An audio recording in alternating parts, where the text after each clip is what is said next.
Intermittent fasting is a popular method or structure of eating in the fitness world nowadays. It basically involves the absence from food for a specific time period or fasting, and then the consumption of food again in a more limited time frame or feeding. Now, fasting is something that people either love or hate. The people that practice it say that it's the best thing for weight loss since chicken breast, and the people that don't practice it say that it's ridiculous. A lot of people claim that intermittent fasting provides many health benefits, apart from helping you lose weight. And this is exactly what we're going to analyze in this video. Now, this video isn't a debate as to whether or not intermittent fasting is actually better for weight loss than traditional eating, because that's mostly determined by the individual and their preferences. This video is basically a look at what the science has to say about the potential health benefits of intermittent fasting. But first, hey guys, welcome to the video. My name is Andreas Christou. I have a bachelor's degree in nutrition and dietetics. On this channel, we're going to be analyzing and discussing the science behind many nutrition and fitness related topics, but also the mindset and the psychology that comes into play when you're trying to stay healthy and in shape. Now, let me start off by saying that I myself practice intermittent fasting because I am currently trying to lose weight. That said, I'll try to be as unbiased and as neutral as possible. Now, some general information about intermittent fasting first. During the fasting period, no consumption of calories is allowed. Now, this obviously means food, but it also means calorie-containing beverages such as regular sodas or coffee sweetened with sugar or milk. Beverages that don't contain calories, however, are allowed. So that means diet sodas, black coffee or tea without any sugar or honey, and of course regular water. Intermittent fasting comes in many forms. The community seems to divide intermittent fasting into three main structures. A, alternate day fasting, which is exactly what it sounds like. Eating on one day, abstaining from food on the other day. This is the most extreme method of intermittent fasting that I found. Now, do keep in mind that many people choose to still consume a small amount of calories even on their fasting days, usually at 20 to 25% of their normal calorie intake. Number two, modified fasting, which is basically a less extreme variation of alternate day fasting. The most popular application for this kind of structure is the 5-2 method, which basically means eating normally 5 days of the week and abstaining from food 2 days of the week.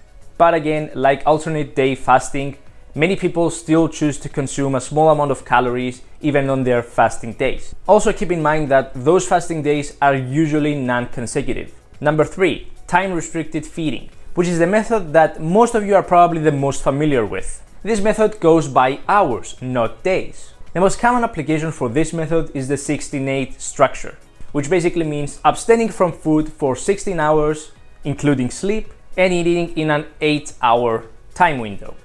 Okay, so that was some general information. Now let's get to the research. So the first article is a review that splits intermittent fasting into the three categories that we just mentioned. So alternate day fasting, modified fasting, and time-restricted feeding, and looks at their relationship with metabolic health. And guys, all links for the research that was used in this video will be provided down in the description.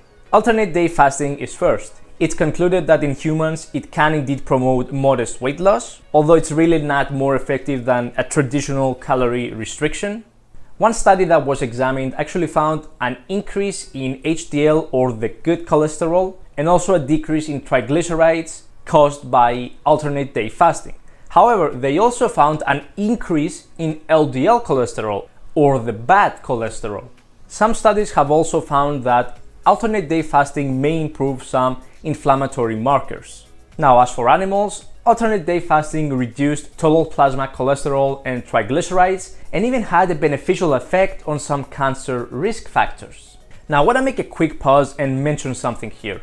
We already know that intermittent fasting may in fact be beneficial for health by promoting weight loss and a decreased calorie intake.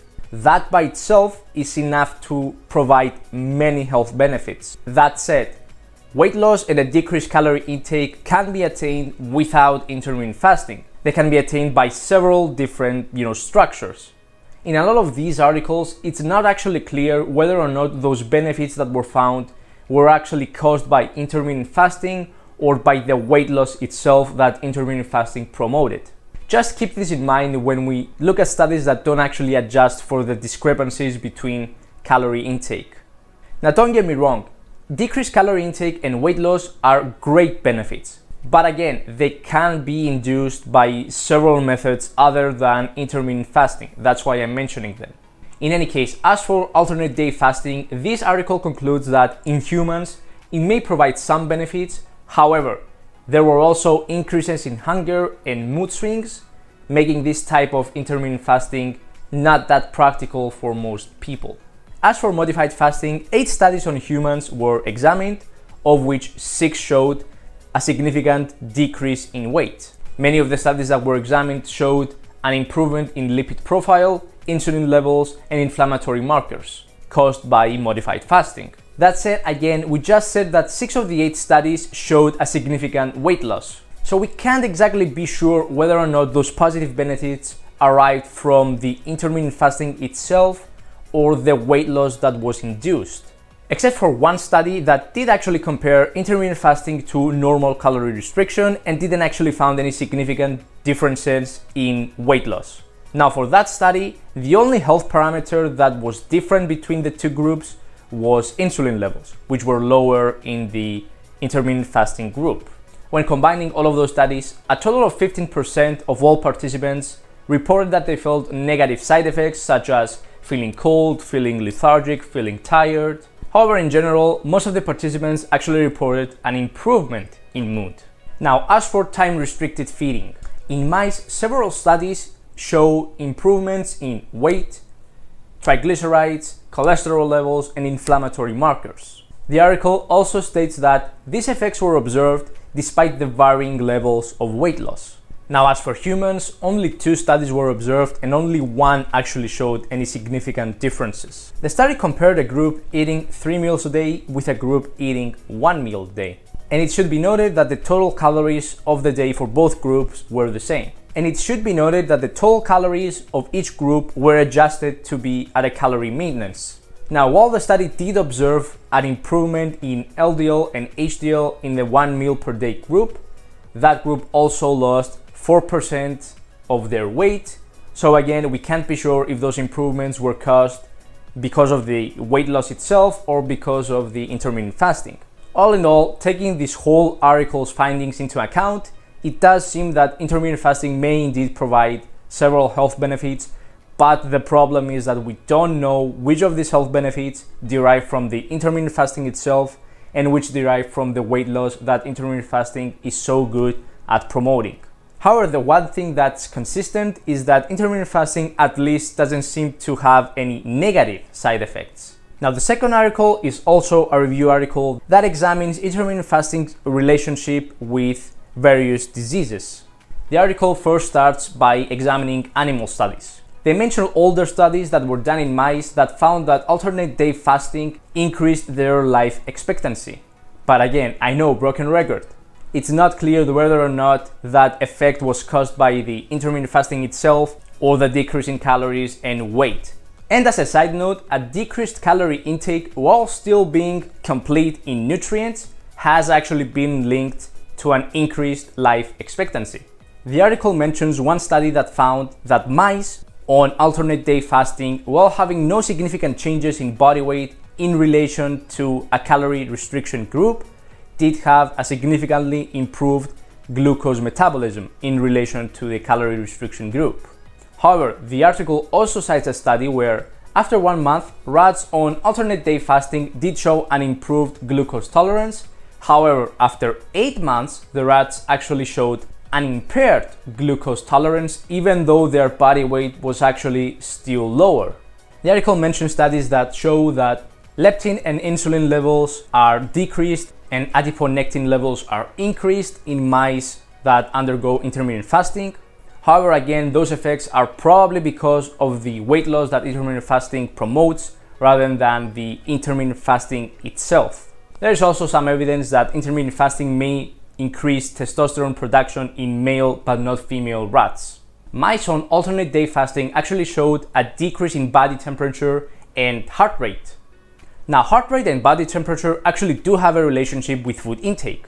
The chemical reactions that break down the macronutrients that we consume are exothermic, or they release energy or heat. This is actually their point. This is why sometimes you might feel warmer after eating, apart from the actual food being hot. Also, when you consume more food, more oxygen is needed to metabolize it, hence the heart rate increase.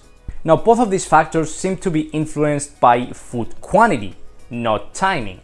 However, the article examines a study in which mice that undergo intermittent fasting with a modest decrease in calories of about 10 to 20% actually had a decreased heart rate in relation to mice that undergo a normal diet but with more severe calorie restriction of about 30 to 40%. The same study also found that mice in intermittent fasting had a lower blood pressure compared to the calorie restriction group. However, I didn't have full access to this study, so I couldn't find at which point in day these measurements were done, because yes, it does matter. The article also examines two studies that show that intermittent fasting may in fact decrease blood pressure. However, these effects only last as long as the intervention period. When the intervention stopped, the blood pressure levels went back to normal. You can see the pattern here. Intermittent fasting does seem to provide many health benefits. However, it's still unclear which of these health benefits derive from the intermittent fasting itself or the action of abstaining from food for a prolonged period of time, and which of these effects derive from the weight loss that intermittent fasting is so good at promoting. Now, unfortunately, I only found two studies that directly tested intermittent fasting without calorie restriction. The first study examined 6 mice that were split into initially 3, but then 4 categories. First, the ad libitum group, so they were able to eat how much they want whenever they wanted. The second was the limited daily feeding group, which was given 60% of the total calories of the ad libitum group. The third was the alternate day fasting group, which kept their feasting days ad libitum. And the fourth and the extra group that was added was the pair fed group. That group was given the average calorie intake of the alternate day fasting group to account for any calorie discrepancies. So for example, if the alternate day fasting group ate 1,000 calories on one day and 0 calories on the other day, the pair fed group would consume 500 calories on both days. At the end of the study, the limited daily feeding group ate significantly fewer calories and had significantly decreased body weight in relation to the ad libitum group. The alternate day fasting and pair fed groups, however, actually ate about as much calories and had similar body weight to the ad libitum group, which means that the rats on the alternate day fasting actually ate double the amount when they were allowed to. Now here's the interesting part. The mice on the alternate day fasting group were actually found to have higher IGF-1 levels and lower insulin levels in relation to the limited daily feeding group, even though the mice on the alternate day fasting group didn't lose any weight as opposed to the limited daily feeding group. Mice on the alternate day fasting group were also found to have higher levels of plasma ketones after an overnight fast compared to all other groups. Now, ketones are something that I'm sure a lot of you have heard of before. Ketogenic diet. They are released in the bloodstream when our body uses lipids for energy. This happens when there is an absence of glucose, which is the main energy source for our bodies. A modest increase in ketones in our bloodstream has been linked to improved brain function and also resistance to some diseases, specifically neurological diseases. That said, more studies definitely are needed to be made. However, if that's indeed the case, then intermittent fasting may in fact promote health as a standalone factor, so even without weight loss, by causing a mild increase in ketone levels. The second study was actually done on humans. It was a randomized crossover study that had 2 8-week periods. In this study, 15 lean, healthy individuals were given either 3 meals a day or 1 meal a day. The calories were adjusted to meet their individual daily needs. And the results from this study are all over the place. First of all, both types of blood pressure, so that's systolic and diastolic, were found to be increased in the 1 meal per day group in relation to the 3 meal per day group. This goes against the findings of several other studies that show that abstaining from food for a prolonged period of time may decrease blood pressure. HDL levels were higher in the 1 meal per day group, so again, that's the good cholesterol, but also LDL levels were higher in the 1 meal per day group, so that's the bad cholesterol. Heart rate and body temperature were slightly higher in the 1 meal per day group.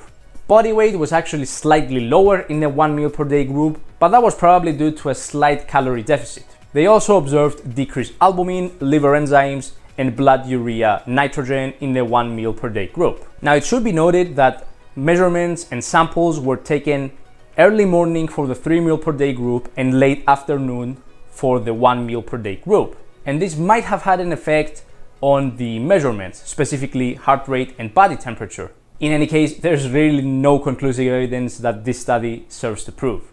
So those were the studies. Now, obviously there are more of them and you're free to check them out. These were just the ones that I found to be the most worthwhile. So far, it seems that the most beneficial effect that intermittent fasting provides is that it promotes weight loss and a decreased calorie intake, which by itself is a huge factor for a number of chronic diseases. Now, does intermittent fasting as a standalone factor provide any additional health benefits? While the research does point out some things, there are still more studies that need to be made to prove them. Now, in my opinion, I think that intermittent fasting may, in fact, provide health benefits other than weight loss. Back in the good old days of living in caves, our ancestors didn't have access to protein oatmeals and eggs for breakfast. They would have to go hunt or gather to find food, and it's not unreasonable to think that they could potentially go days without eating anything. Considering that, it's not that hard to believe that we may have evolved to eat in more restricted time periods and then go for several hours or even several days without food.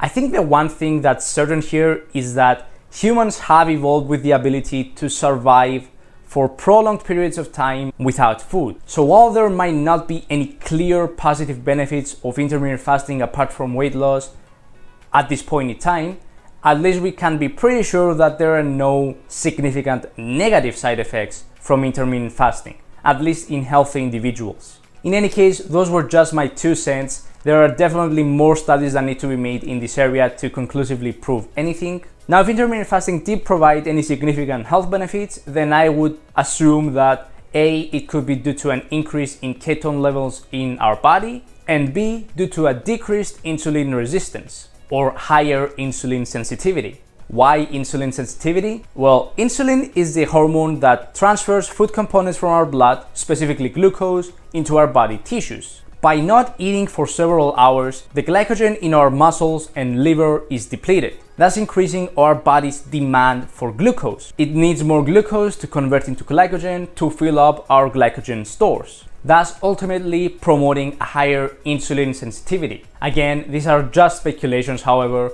there are more studies that need to be made to prove these things. In any case, I hope you enjoyed the video and learned something. If you did, like ratings are very appreciated, and also feel free to subscribe for more content just like this. And please mention down in the comments any articles or studies that would have been useful that I didn't cover.